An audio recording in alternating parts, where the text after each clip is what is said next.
네, 말씀을 같이 듣도록 하겠습니다. 성령님 따라가기 두 번째, 성령의 열매 맺는 삶에 대해서 오늘 나누고자 합니다. 자, 이렇게 시리즈로 성령님 따라가기 두 번째 시간으로 하게 됐고요. 본문 말씀 읽고 같이 말씀 나누도록 하겠습니다. 같이 읽어볼게요. 갈라디아서 5장 16절에서 24절 말씀입니다. 시작. 내가 이르노니 너희는 성령을 따라 행하라. 그리하면 육체의 욕심을 이루지 아니하리라. 육체의 소욕은 성령을 거스르고 성령은 육체를 거스르나니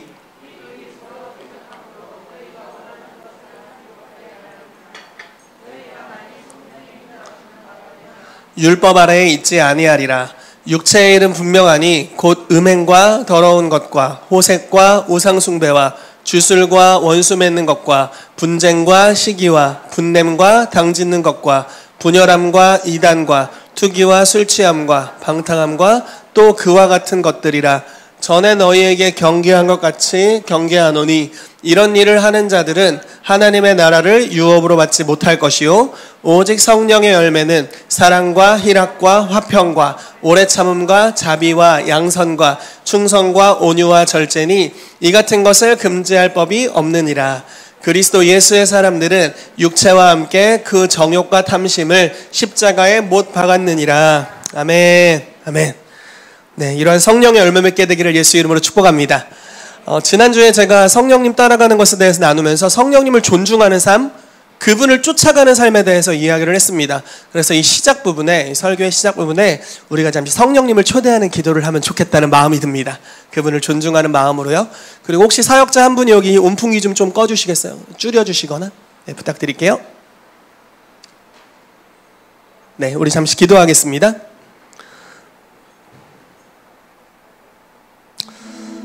살아계신 하나님 감사합니다. 이 시간 하나님께서 우리의 삶에 역사하심으로 인하여 감사드립니다. 성령님을 환영합니다. 성령님 오셔서 오늘 우리를 채워주시옵소서. 주님의 임재 안에 우리가 깊이 들어가기를 원합니다. 그 사랑 안으로, 우리 마음에 부으시는 아버지의 사랑 안으로 우리가 오늘 들어가기를 원합니다. 주님, 오늘 한 분 한 분 위에 성령을 운행해 주셔서 또 친히 안수해 주셔서 우리 안에 하나님이 넣어주신 은사들이 불릴 듯이 일어나게 역사해 주시고 성도와 성도의 관계 안에서 역사되는 그 영역 가운데 성령님의 교통하심이 있기를 원합니다. 그래서 사랑으로 서로를 섬기고 존중하고 남을 나보다 낮게 여기고 축복하고 격려하고 하나님이 주신 것들을 값없이 서로에게 나누는 그런 은혜가 우리 가운데 풀어지게 하여 주시옵소서. 저는 2020년 마지막과 2021년이 성령님께 사로잡힌 한 해가 될 것임을 예수 이름으로 선포합니다. 예, 주님, 우리가 주를 따라가길 원하오니 우리를 이끌어 주시옵소서. 예, 주님께 감사드리며 예수님의 이름으로 기도합니다. 아멘. 아멘. 감사합니다. 네, 오늘 이런 순서로 말씀을 전하도록 하겠습니다. 성령의 열매 맺는 삶은 사실 여러분, 성령의 열매 하면은 9가지, 저는 이제 주일학교 출신인데 막 외웠던 것 같아요. 그 포도송이 같은 걸로 해가지고 외웠던 것 같은데 뭐가 있죠? 사랑, 희락, 화평, 자비, 양선, 충성, 아무튼 뭐가 빠졌어요. 오래 참은 온유, 절제니 이 같은 것을 금지할 법이 없느니라. 네, 중간에 순서가 헷갈려서 불리해져서 빨리 했습니다. 아무튼 성령의 9가지 열매가 있는데 대부분 인격에 대한 거예요. 그리고 성품에 대한 것이고요. 혼자서 이루어내는 것이 아니라 관계에 대한 것입니다. 그렇죠? 성령의 열매는 다 관계에 대한 거예요. 그리고 성령의 열매 자체가 목적이에요. 성령님을 따라가는 삶의 열매예요. 진짜 열매. 그리고 그것이 천국의 속성입니다. 그래서 이 열매 맺는 삶이 얼마나 중요한지 몰라요. 근데 우리가 흔히 생각하기를 성령의 열매 맺는 것은 상당히 어렵다. 보통 기도와 금식으로는 되지 않는다. 이렇게 우리가 생각하는 경향이 있습니다. 그리고 성령님을 따라가면 성령의 열매 맺는 것이 오히려 어려워진다. 이런 잘못된 생각들도 있는 것 같아요. 성령 사역을 하거나 예언을 하는 삶을 살거나 귀신을 쫓거나 막 귀신 쫓는데 성품이 귀신 같아지고 막 이런 얘기 하잖아요. 귀신보다 더 귀신 같아져야 귀신을 쫓을 수 있다. 약간 이런 느낌이잖아요. 네, 예언하는데 막 돈 뜯어낼 것 같고 전혀 성령님이랑 관련 없는데 그런 느낌이 있잖아요. 예언하는 사람이요. 그럼 막 눈에서 레이저 나가가지고 정죄하고 내가 가지고 있는 재산을 정확히 파악해서 그만큼 내놓으라고 하고 약간 이럴 것 같은. 네, 사실 성령님이 아니죠. 성령님이 하시는 게 아니죠. 근데 이제 성령님의 열매를 맺는다는 것은 당연히 성령님과 관련이 있습니다. 그리고 그분을 쫓는 삶이 성령의 열매를 맺는 가장 중요한 삶의 방식이라는 것이죠. 오늘 그러한 것에 대해서 함께 나누고자 합니다. 그래서 우리가 정체성에서 시작하는 것을 배워야 돼요. 흔히 성도에 대해서 인식하는 것에서부터 성령의 열매 맺기 위해 가기는 상당히 어려워요. 제가 제일 싫어하는 찬송가가 있는데 이 벌레 같은 날 위에 주 보혈을 였네. 이 부분 정말 싫어합니다. 나는 벌레가 아니에요. 여러분도 벌레가 아닙니다. 우리는 원래 하나님 형상이에요. 그게 우리의 원판이에요. 그리고 타락했죠. 잠시 벌레 같아졌지만 원래 벌레가 아닙니다. 원판이 하나님의 형상이었다라는 거예요. 그리고 타락했으나 그리스도의 구속으로 인해서 우리가 완전히 새로운 피조물이 되었습니다. 그래서 그 새 모습으로부터 시작해야 돼요. 단지 우리의 형상이 사실 새 모습이 됐어요. 하나님의 형상과 모양이 되었고 우리 상필 집사님 매번 로얄 패밀리 뭐 이렇게 했다는데 킹덤 로얄 패밀리 이렇게 하셨대요. 그런데 여러분 우리가 진짜 하나님의 가족이죠. 왕의 가족이고 하나님의 형상과 모양으로 창조된 자들입니다. 그런데 단지 거기에서 끝나는 게 아니라 지식에까지 새롭게 하심을 입어야 된다라고 말을 하고 있어요. 우리가 창조된 형상대로 우리 스스로를 인식할 줄 알아야 되고 거기서부터 시작해야 돼요. 그래야 옛 삶에서 벗어날 수 있습니다. 그래서 정체성에서부터 시작하는 것에 대해서 이야기하려고 하고요. 또 이러한 성령의 열매를 통해 자라나는 인격에 대한 것은 순종을 통해서 형성된다라는 거예요. 우리는 흔히 이런 생각을 합니다. 저는 아직 주님의 사역을 하기에는 성품이 준비가 되지 않았어요. 아시잖아요. 제 승질머리. 뭐 이런 식으로 우리가 하는 경우가 있어요. 그런데 성령님을 주님께 순종하고 주님의 인도하심을 받는 그 삶의 여정 가운데 인격이 그 여정에서 만들어진다 라는 거예요. 이해되세요? 준비된 사람이 예언을 하는 게 아니라 예언을 하면서 인격이 만들어지는 거예요. 준비된 사람이 전도하는 게 아니라 전도하는 여정에 인격이 만들어져요. 준비된 사람이 예배인도 하는 게 아니라 막 강희훈 교수님 얘기하는 것 같네. 준비된 사람이 예배인도 하는 게 아니라 예배인도 하면서 이렇게 인격이 만들어져 가요. 하나님을 따라가는 삶을 살아가는 여정 중에 하나님이 어떤 분이신지 알게 되고 주님의 통로가 되고 그러면서 인격이 하나님의 성품, 신의 성품으로 만들어져 가는 여정으로 우리가 나아가게 됩니다. 그 부분을 나눌 거고요. 또 기름 부음이 열매 맺음의 열쇠예요. 우리는 성령의 열매와 성령의 기름 부으신 권능을 많이 구분하는 경향이 있습니다. 저도 이렇게 강의를 참 많이 했던 것 같아요. 왜냐하면 귀신을 잘 쫓는데 진짜 눈이 본인이 더 귀신 같거든. 이런 분들을 좀 만나는 거예요. 예언을 너무 잘하는데 마귀처럼 귀신처럼 알아서 돈을 뺏는 것 같거든요. 그런 경향의 사람들이 몇몇 있어요. 잘못된 방향으로 가시는 분들이 있어서 항상 성령님의 권능과 그러니까 은사와 능력은 그 은사와 열매는 별개다 이렇게 가르치는 경향이 저도 있었습니다. 그런데 제가 이 설교를 준비하면서 또 이 시리즈를 준비하면서 느끼는 것은 우리의 성품의 성숙, 즉 성령의 열매 맺는 것에 기름 부으심이 필수적인 요소다라는 걸 성경 곳곳에서 발견하는 거예요. 성령님의 인도하심을 받고 성령의 권능이 임했을 때 우리가 성령님의 통로가 돼서 우리의 인격이 하나님의 성품으로 점점 변화되어 갈 수 있습니다. 그리고 마지막으로 성령을 따라 행하는 것이 곧 열매 맺는 것이다라는 거에 대해 나누도록 하겠습니다. 네, 혹시 너무 졸리신 분은 이제 주무셔도 돼요. 설교 다 했거든요. 네. 네, 처음부터 가보도록 하겠습니다. 자, 로마서 6장 4절 말씀 같이 읽어볼게요. 시작. 그러므로 우리가 그의 죽으심과 합하여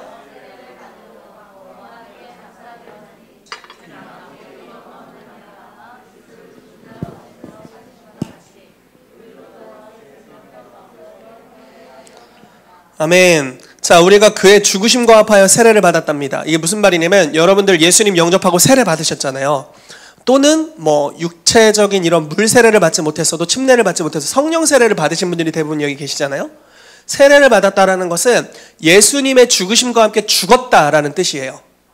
여러분들 죽으셨대요. 여러분들의 옛 본성, 옛 자아, 옛 생명, 죄, 그냥 뿌리 자체가 죄라서 뭘 하든지 죄밖에 지을 수 없는 그 존재가 예수 그리스도의 죽으심과 합하여서 같이 죽었답니다. 아멘. 그러므로 이미 죽은 자가 어떻게 죄를 짓니? 사도 바울이 이렇게 물어봐요. 아, 오늘도 짓고 왔는데? 그럴 수 있는데 사도 바울이 지금 이렇게 이야기를 하는 거예요. 너 이미 죽었는데 어떻게 죄 지었어? 그리스도와 함께 죽은 자는 어떻게 죄를 짓지? 이게 새로운 정체성으로부터 시작하는 삶입니다. 자, 물론 아담도 죄를 지었어요. 타락하지 않았는데 죄를 지었어요. 그래서 우리도 의롭다함을 입었고 의로운 생명이 우리 안에 있음에도 불구하고 죄를 지을 수 있는 가능성이 있어요. 그러나 우리 안에 있는 본성은 영생을 가졌다라고 말하고 있어요. 영접하는 자 곧 그 이름을 믿는 자들에게 하나님의 자녀가 되는 권세를 주셨고 믿는 자는 영생을 가졌나니 이렇게 이야기하고 있죠. 자녀 그리고 영생이라는 하나님의 본성이 우리 안에 임하게 됐습니다. 베드로후서 1장 말씀에 하나님의 성품에 참여하게 되었다라고 말씀하고 있고요. 우리의 형상과 모양이 새로운 피조물이 되었다라고 말하고 있어요. 그래서 하나님이 죄를 짓는 것이 너무 부자연스럽고 어이가 없죠. 그런 것 같이 여러분들이 그런 존재다라고 말하고 있습니다. 거기서부터 시작하는 법을 배워야 돼요. 아멘. 자, 그래서 다시 한번 볼게요. 자, 로마서 6장 11절 말씀 같이 읽어보겠습니다. 뭐 같은 비슷한 맥락인데요. 읽어볼게요. 시작. 이와 같이 너희도 너희 자신을 죄에 대하여는 죽은 자요 그리스도 예수 안에서 하나님께 대하여는 살아있는 자로 여길지어다. 아멘. 너희도 너희 자신을 죄에 대하여 죽은 자요 그리스도 예수 안에서 하나님께 대하여는 살아있는 자로 여길지어다. 여러분들을 살아있는 자로 여기십시오. 아멘. 저는 청년 목회를 하는 이제 많은 분들, 또 동료 목회자들을 간혹 만납니다. 그리고 이야기를 듣죠. 그러면은 청년들에 대해서 그들이 가지고 있는 기대감, 그리고 경계심, 조심해야 되는 것, 그들의 본성에 대한 이해, 이런 것들을 쉽게 말해 목회 철학을 엿볼 수가 있습니다. 예를 들어 예전에 제가 있던 교회에서는 25세 이하 연애 금지가 있었어요. 뭐 어떤 부분에서는 좋은 방법이라고 생각해요. 물론 저와 제 와이프는 목사님이 맺어준 거의 중매 같은 관계여가지고 그 이전에도 연애를 하고 있었습니다. 어쨌든 결혼을 해서 다행이죠. 이렇게 얘기할 수 있어서 다행이에요. 그런데 이제 그런 것들이 있죠. 자, 이런 규격들이 있을 때 이유가 뭘까요? 왜 이걸 세울까요? 이런 거 안 해놓으면 교회가 연애판 나고 서로 만나고 헤어지고 울고불고 둘 중 하나는 교회 떠나고. 자, 느낌이 오시죠? 어떤 느낌인지. 청년들은 이럴 거야. 자, 이들의 본성을 어떻게 보고 있습니까? 타락한 음란한 것들. 아주 직설적으로 표현하자면 타락한 음란한 것들로 보고 있는 거죠. 네, 그래서 연애하지 마. 25가지는 타락한 음란한 것들이야. 그 이후에 결혼할 때가 돼서 만나고 연애 1년 안에 끝내고 바로 결혼해. 니네 연애 길게 하면 혼전으로 간다. 혼전. 속도 위반 간다. 이렇게 생각하는 거예요. 자, 이게 물론 뭐 통계적으로 뭐 그런 경향이 있다고 생각은 합니다. 그렇지만 교회 지도자가 성도를, 청년들을 어떤 존재라고 믿는지가 그들의 삶에 지대한 영향을 미칩니다. 예수님께서는 시몬 베드로를 향하여서 시몬, 부러진 갈대라는 뜻, 흔들리는 갈대라는 뜻입니다. 이 갈대 같은 자를 베드로라고 말씀하셨고 처음부터 끝까지 베드로로 대하십니다. 심지어 배반할 것을 계시로 아셨어요. 이놈이 닭이 울기 전에 나를 3번이나 부인하겠구나. 보통 놈이 아니구나. 이렇게 벌써 계시로 아셨어요. 그런데 그때도 어떻게 대하시는 줄 아세요? 내가 너를 위해 기도하였으니 넘어진 이후에 네가 다시 일어나면 돌이킨 다음에 형제들을 굳게 세워줘라. 지금 곧 배신할 놈한테 네가 나를 배신할 건데 내가 기도해서 네가 일어나긴 할 거야. 그래서 난 널 신용할 순 없어. 이렇게 한 게 아니라 너 일어난 다음에 너보다 더 연약한 지체들 있지. 걔네를 네가 붙잡아줘야 돼.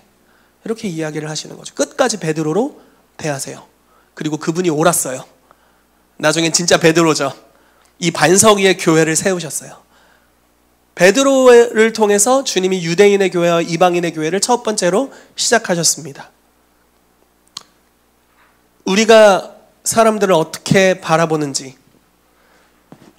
제가 이거 금요 예배 때 이야기했던 것 같은데, 한 초등학교에서 실험을 했대요. 교장 선생님이 두 반을 마련해 놓고 선생님 두 분을 청빙을 했답니다.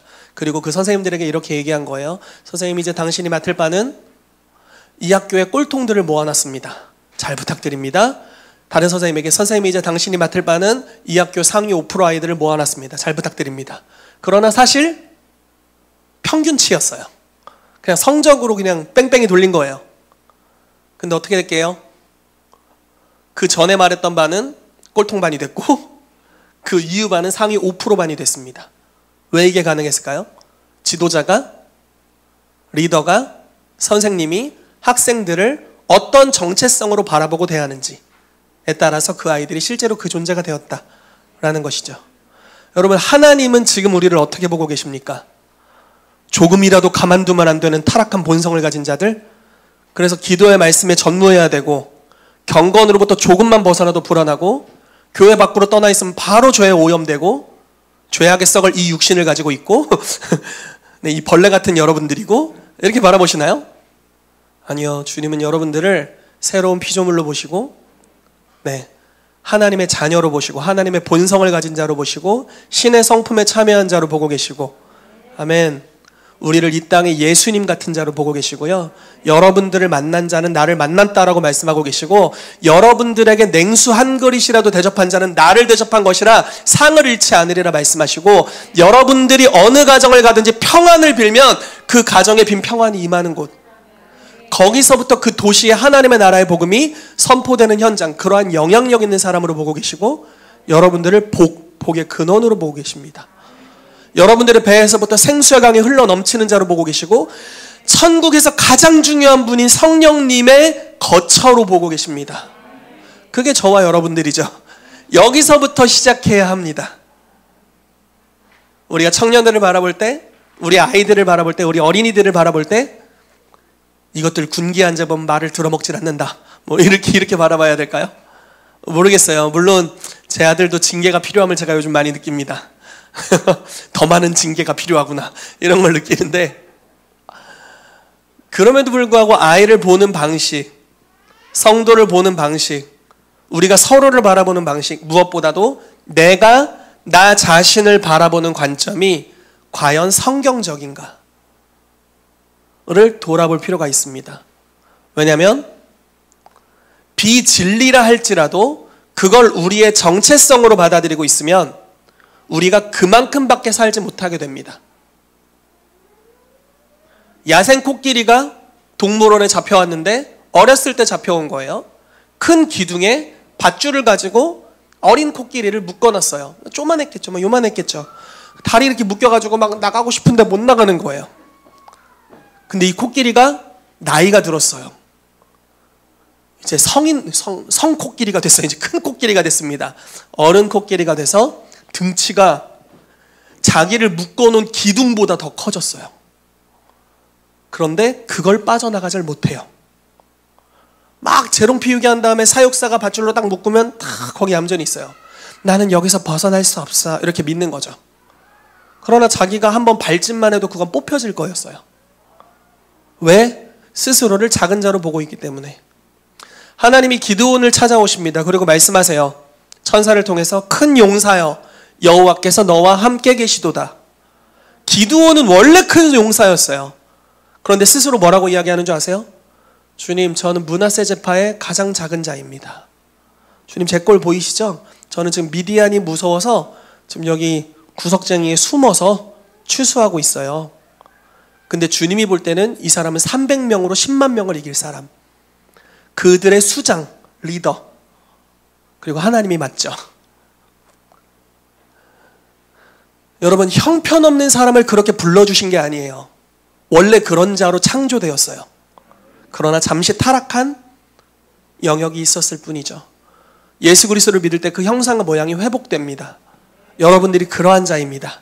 우리 주변 사람 한번 쳐다볼까요? 번쩍번쩍거리는 눈으로. 네, 위대한 분들을 한번 쳐다봐 주세요. 네, 여기 위대한 사람들이 있습니다. 네, 하나님의 사람들. 이들이 하는 것마다 의가 될 사람들. 이들이 섬기는 섬김마다 세상의 빛과 소금이 되고 착한 행실로 세상으로 하여금 아버지 하나님의 살아계심을 나타낼 사람들이 여기 있습니다. 거기서부터 우리가 시작해야 됩니다. 아, 내가 의구나. 예수 그리스도는 하나님으로부터 보내심을 받아서 나의 의, 거룩함, 지혜가 되셨구나. 그리스도께서 내 안에 계시지. 그래서 나는 의로운 자구나. 내가 뭐를 할 때마다 그리스도가 나타나는구나. 내 배에서부터 하나님의 생수의 강물이 흘러나와서 내가 가는 곳마다 강물이 흘러넘치게 되는구나. 내가 밟는 땅이 주님의 땅이 되는구나. 나는 개척하는 자고, 나는 돌파하는 자고, 나는 선두주자이고, 나는 하나님의 선지자와 같은 자이고, 나는 사도적으로 부르심을 받아서 이 땅에 하나님의 나라를 가져오는 자구나.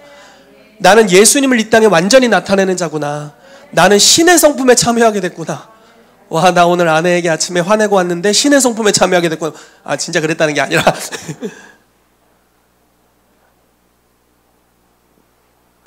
하나님의 본성에서부터 출발하시게 되시기를 축복합니다.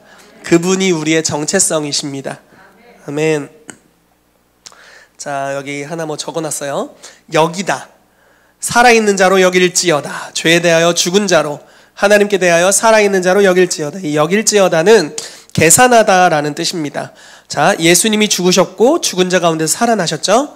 우리의 믿음은 우리를 구원하기 위한 예수님의 구속사역에 있습니다. 그래서 우리는 예수님과 함께 죽고 부활한 그리스도의 본성을 우리의 본성으로 가지고 있다. 그래서 우리의 본성은 예수님의 본성과 동일하다라는 것입니다. 이게 성경에서 말하는 바예요. 그래서 실제로 그러니까 너도 그렇게 여겨 라고 말하는 겁니다. 주님, 그래도 저는 뭔가 다르지 않을까요? 뭐 이렇게 하지 마시고 네 그렇게 여겨라. 네 그런 존재니까 이렇게 이야기를 하고 있는 거죠. 자, 우리를 위해 이루신 예수님의 사역이 반드시 우리의 새로운 정체성의 토대가 되어야 합니다. 우리가 올바른 정체성을 가지고 있는 것을 확실히 아는 좋은 출발점은 행동과 의도에서 죄로부터 자유롭다는 자기 인식으로 시작됩니다. 여러분들의 행동, 여러분들의 의도가 죄로부터 자유롭다. 그래서 여러분들의 행하는 것이 선이 될 수 있고 선한 일을 즐겨 행할 수 있고, 아멘. 여러분, 한 아이가 선하게 드렸던 그 오병이어 도시락 하나가 5,000명을 먹였습니다. 여러분들이 냉수 한 그릇을 대접하는 것이 초자연적인 효력을 낼 거예요. 여러분, 저와 여러분들은 하나님 같은 자들입니다. 여러분들이 하는 행동 하나하나가 초자연적인 효과를 가져올 겁니다. 베푸는 손길이, 한마디의 말이, 여러분들의 섬김이 하나님이 이 땅에서 일하시는 것만큼의 효과를 가져오는 역사가 있게 될 겁니다. 여러분, 이 믿음으로부터 출발하게 되시기를 축복합니다. 누군가를 만날 때 이렇게 믿으세요. 아, 내 친구가 지금 하나님을 만나고 있구나. 교만하라는 게 아니라 하나님을 만났을 때 일어날 역사를 우리가 기대할 수 있다는 거죠. 저희 청년부 친구들이 울산에 신방을 다녀왔어요. 1박 2일로. 너무 좋았어요. 아, 분명히 거기도 좋았겠구나. 이런 생각이 들고, 분명히 성령의 역사를 나타냈고 그분들이 경험했겠다, 이런 생각이 듭니다. 왜냐하면 하나님의 사람들이거든요. 그리고 저들이 갈 때마다 성령님이 운행하시죠. 성령님이 운행하신다는 건 하나님이 거기 역사하셨다라는 거죠. 그래서 하나님의 역사를 기대할 수 있습니다. 이것이 모든 사람을 통해 가능하다라는 거죠. 자, 넘어가겠습니다. 설교를 한 편을 할 뻔했어요. 자, 골로새 3장 10절 말씀 읽어보겠습니다. 시작. 새 사람을 입었으니 이는 자기를 창조하신 이의 형상을 따라 지식에까지 새롭게 하심을 입은 자니라. 아멘. 자, 아까 나눴죠. 베드로후서 1장 3절에서 8절입니다. 읽어볼게요. 시작. 그의 신기한 능력으로 생명과 경건에 속한 모든 것을 우리에게 주셨으니 이는 자기의 영광과 덕으로서 우리를 부르신 이를 알므로 말미암음이니라. 이로써 그 보배롭고 지극히 큰 약속을 우리에게 주사 이 약속으로 말미암아 너희가 정욕 때문에 세상에서 썩어질 것을 피하여 신성한 성품에 참여하는 자가 되게 하려 하셨느니라. 그러므로 너희가 더욱 입서 너희 믿음의 덕을, 덕의 지식을, 지식의 절제를, 절제의 인내를, 인내의 경건을, 경건의 형제의회를, 형제의회의 사랑을 더하라. 이러한 것이 너희에게 있어 흡족한즉 너희로 우리 주 예수 그리스도를 알기에 게으르지 않고 열매 없는 자가 되지 않게 하려니와 이런 것이 없는 자는 맹인이라 멀리 보지 못하고 그의 옛 죄가 깨끗하게 된 것을 잊었느니라. 아멘. 자, 이 말씀을 오래 나눌 생각은 없는데, 자, 마지막에 보십시오. 그의 옛 죄가 깨끗하게 된 것을 잊었느니라. 이걸 잊으시면 안 됩니다. 여러분들의 옛 죄가 깨끗하게 되었어요. 새로운 정체성으로 가야 된다는 거죠. 그래서 신의 성품, 신성한 성품에 참여하는 자가 되었다라는 것입니다. 자, 우리가 우리의 정체성으로부터 시작하길 축복합니다. 자, 인격은 순종을 통해 형성된다는 부분에 대해 나누기를 원합니다. 하나님의 성품은 순종을 통해 형성됩니다. 인격이 좋은 사람이 이제 인격 좋으니까 이제 순종해야지가 아니라, 내가 인격이 좀 된 것 같아, 이제 사역 좀 해봅시다가 아니라 그냥 그 사역의 여정 중에 성숙이 찾아옵니다. 인격적 성숙이요. 자, 제가 건방지게 예수님을 여기다 넣어놨어요.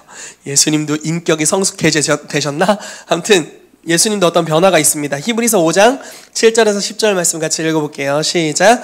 그는 육체에 계실 때에 자기를 죽음에서 능히 구원하실 이에게 심한 통곡과 눈물로 간구와 소원을 올렸고 그의 경건하심으로 말미암아 들으심을 얻었느니라.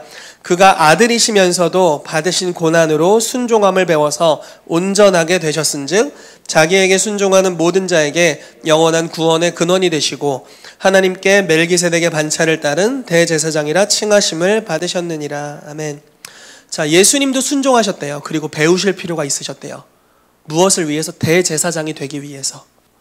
자, 대제사장은 원래는 사람 가운데 뽑은 자로서 자기도 연약함에 휩싸여 있으므로 연약한 자를 능히 용납할 수 있는 자.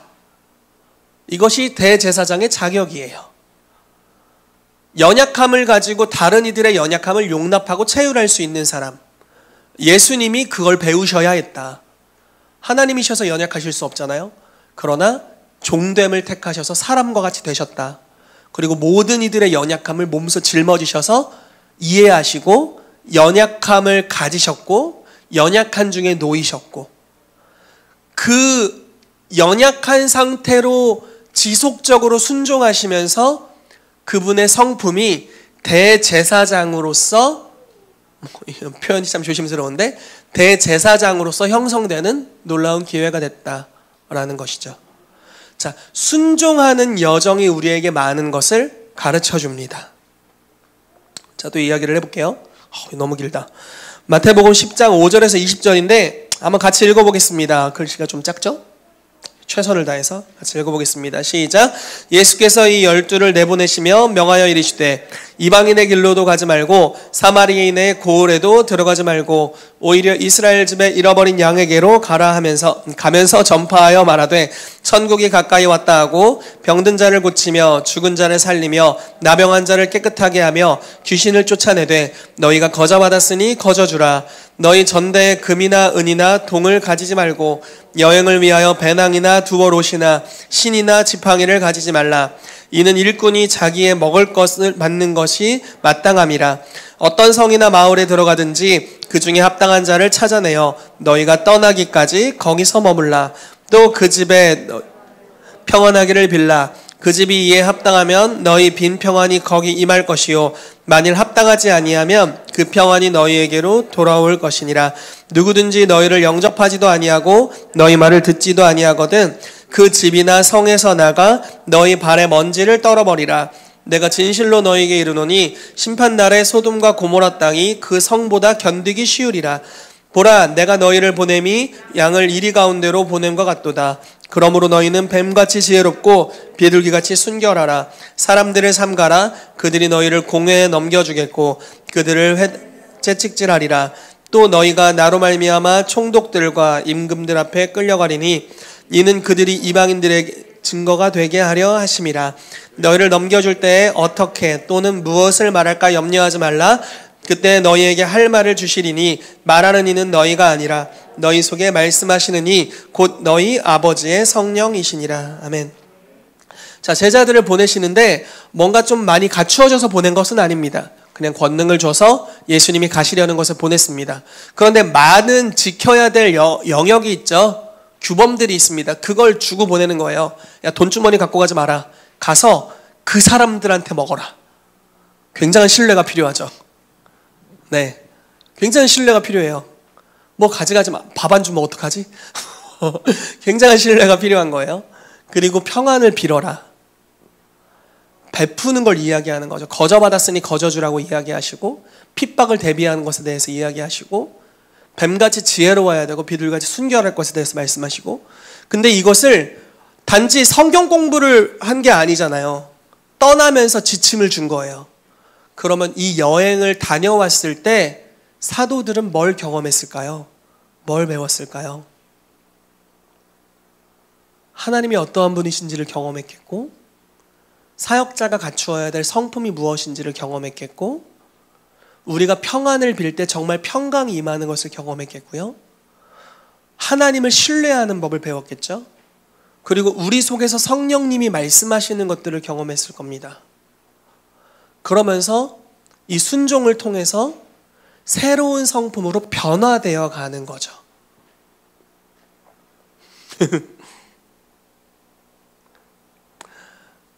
어떤 분들은 더 갖추어진 다음에 할게요 이런 이야기를 하지만 아니에요.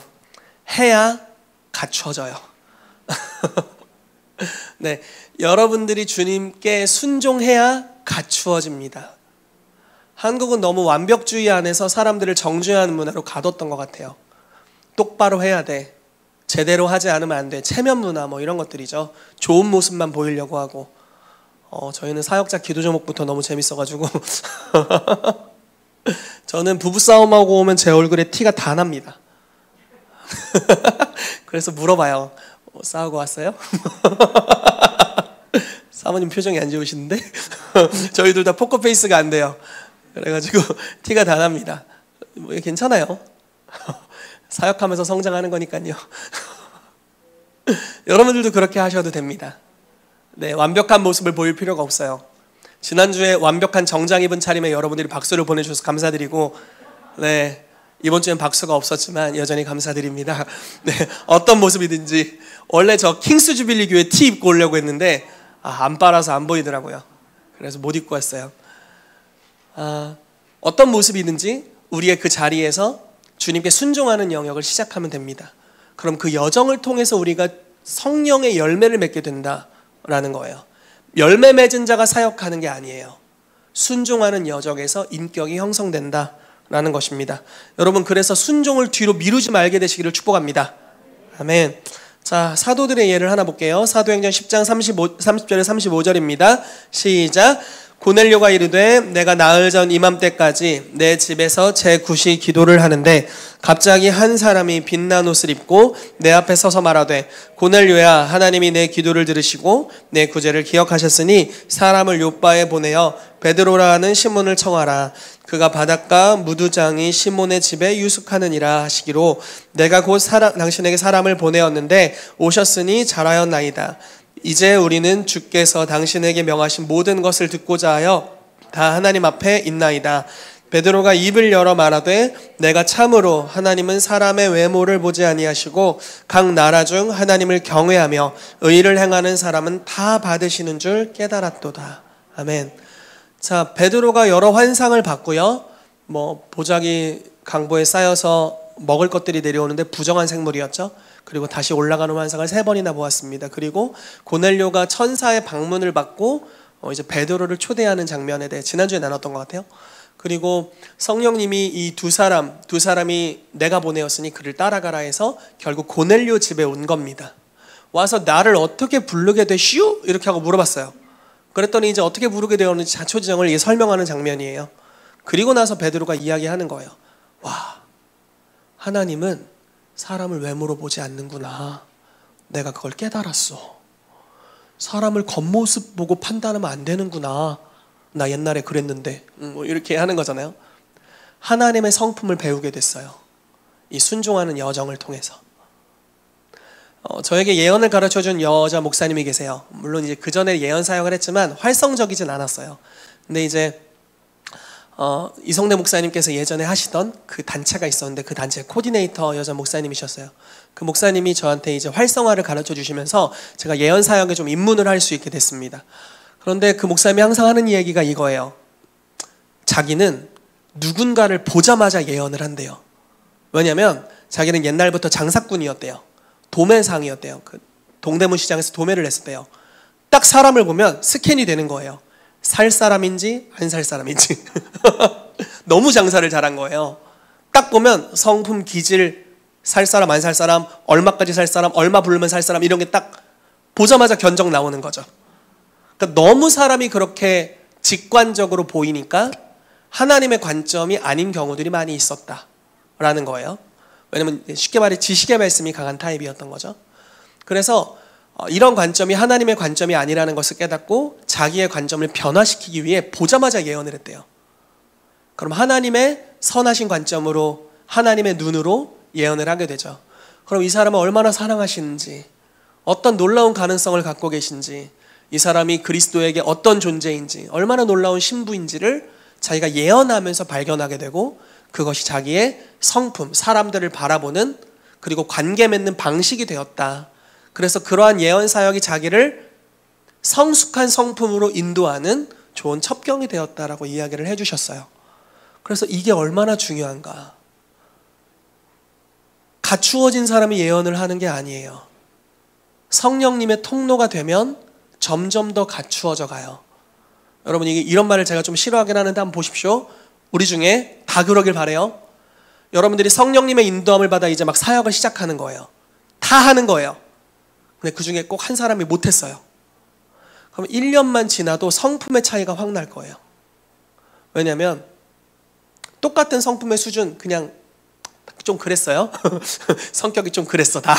그런데 성령님의 인도하심을 받는 여정에 주님이 어떤 분이신지 배워가게 되고, 주님의 영과 접촉하고 계속 함께하게 되고, 내 성품은 그렇지 않은데 주님의 관점으로 말하게 되고, 하나님은 사람을 외모로 보지 않는구나, 이런 것들을 깨달아가는 거죠. 하나님의 영광이 나타나는데 나를 통해서, 나를 통로로 사용하셔서 나타나니까 점점 나의 기질과 성품도 주님화 되어 가게 돼요. 그래서 성령의 기름 부으심 안에서 움직이는 것이, 또 순종하는 것이 우리의 인격 형성에 너무 큰 영역이다 라는 겁니다. 갖추어진 다음에 순종하려고 하지 마십시오. 순종해야 갖추어집니다. 아멘. 아멘. 저 옛날에 사역했을 때 장난 아니었어요. 좋았다는 게 아니라 장난 아니었어요. 장난 아니었어요. 제가 고등학교 2학년 때부터 설교하고 예배인도 하고 성령 사역하고 막 이랬는데 뭐 대단했겠어요? 장난 아니었죠. 승질머리. 집에서 말 안 듣고 기도 인도할 때 신령하게 하고 이랬죠. 근데 그 수많은 여정들을 계속 하는 거예요. 사역을 내려놓은 적 없이 계속 성령님의 인도하심을 받는 겁니다. 그래서 그나마 이렇게 됐어요. 좀 문제 지금도 많은데 그나마 이렇게 된 거예요. 앞으로 인도하심을 계속 받을 겁니다. 조금보다 훨씬 좋아질 거예요. 여러분들도 그렇게 되시기를 정말 축복합니다. 아멘. 자, 우리들입니다. 우리들도 이렇게 갈 수 있어요. 로마서 5장 3, 4절 말씀 읽어보겠습니다. 시작. 다만 이뿐 아니라 우리가 환난 중에도 즐거워하나니 이는 환난은 인내를, 인내는 연단을, 연단은 소망을 이루는 줄 알미로다. 아멘. 자, 우리의 삶에 하나님이 역사하시면 하나님의 열정이 우리의 삶에 임하게 됩니다.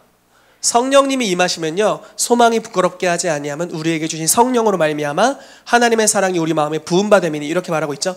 그러니까 성령님이 우리 가운데 임하셔서 우리 마음에 하나님의 사랑이 불타오르게 돼요. 성령님이 임하시면 불타오르는 역사가 있습니다. 그러면은 환난이 와도 상관없어요. 때로는 어떤 사람은 환난이 없을 수도 있죠. 환난이 없는 걸 더 추천합니다.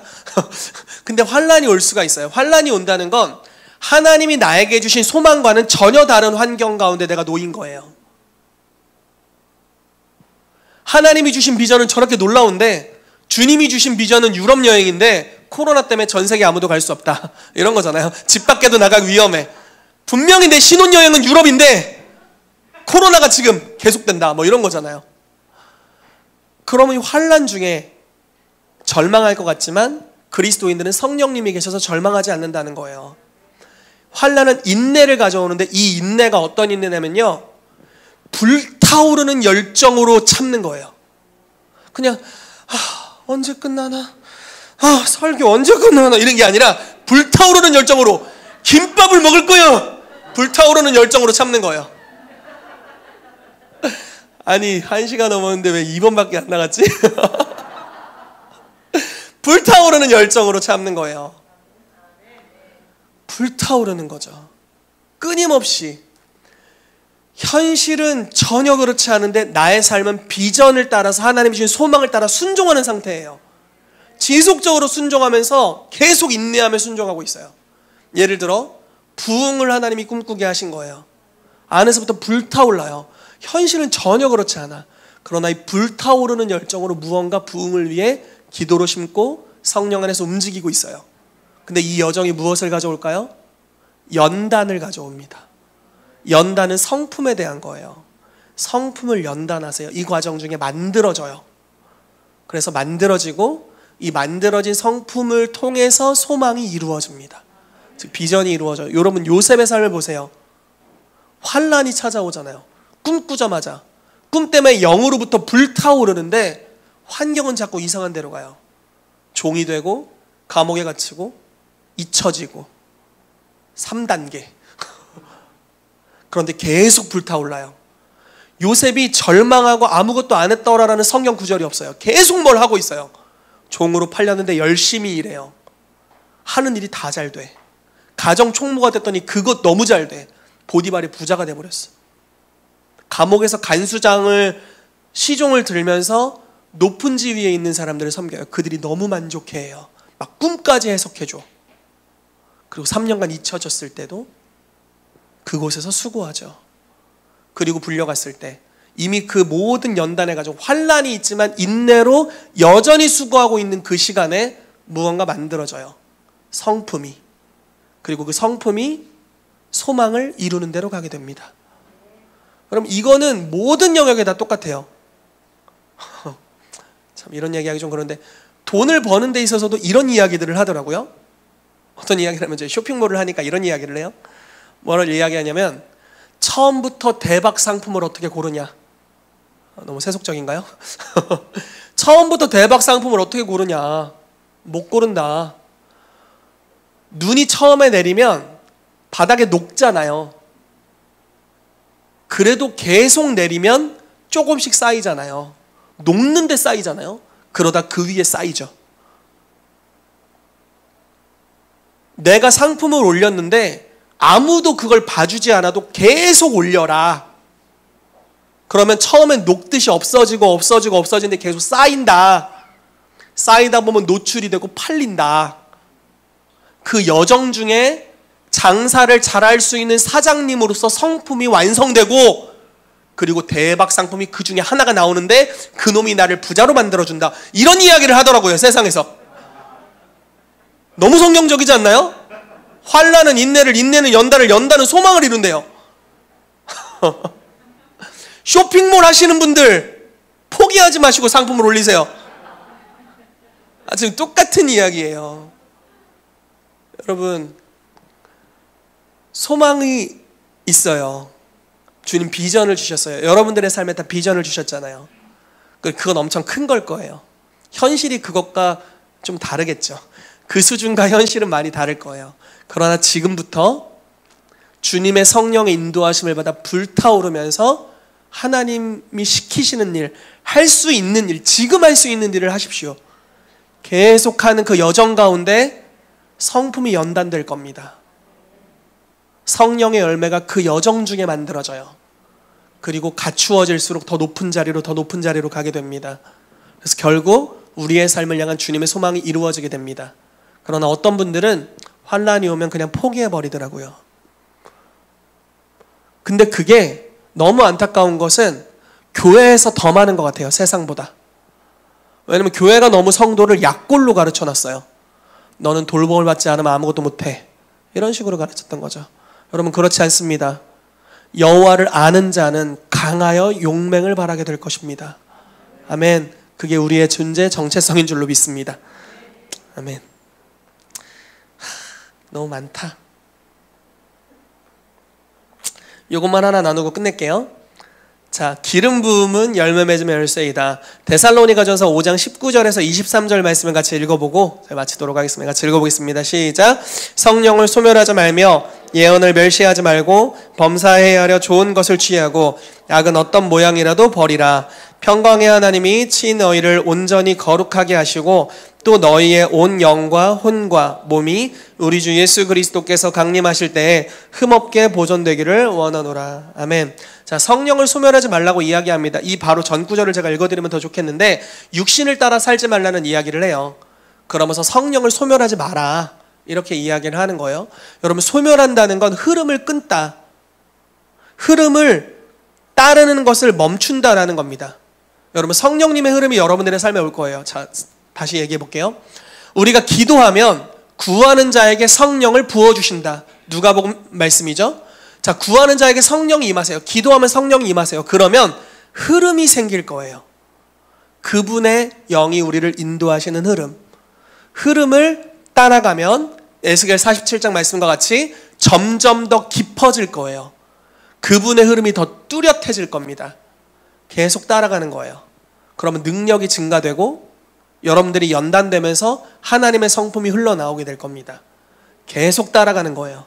그러다 보면 이 땅에서 예수님을 나타내는 정도의 수준에 가게 될 겁니다. 그런데 성령을 소멸한다는 건 뭐냐면 이 흐름을 멈추다라는 뜻이래요. 뚝 끊어. 성령님 따라가다 뚝 끊어. 그러면 열매도 뚝 끊겨요. 성령님을 따라가는 것이 결국 성령의 열매를 맺게 할 겁니다. 저는 균형이라는 말을 너무 싫어합니다. 저는 극단주의자거든요. 균형 별로 좋지 않아요. 그냥 둘 다 너무너무 잘하는 게 좋아요. 저는 말씀으로도 충만하고 성품으로도 충만하고 능력으로도 충만하고 싶습니다. 저는 충만이 좋아요. 저는 균형 싫어요. 이것도 아니고 저것도 아닌 것 같아요. 뚜렷한 게 좋습니다.